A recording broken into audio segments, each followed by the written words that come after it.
somebody asked me how was this place before. The place was how you see the surrounding. Okay? And it used to be, before we came here, we did aerial survey, we did a number of picture survey to understand the area and the map out, because eventually, like you had Godwin say, these are temporary structures. Ideally, after that, they are supposed to be restored. And that's why the topsoil which are removed there, it is where we are standing. Why? Because eventually in future we use it for restoring the site in that order. And they make it regenerate and look similar to how they were before. You see that type of soil now, we've just displayed, that is topsoil. We've just brought it back so that we plant the green.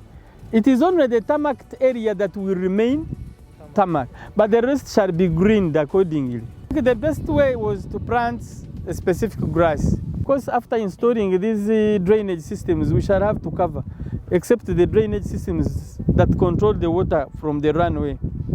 There's a very big culvert down there, very big box culvert, that will be controlling all the drained waters towards the other end to join the industrial park, and there is of course a major waste disposal area where that water will be disposed.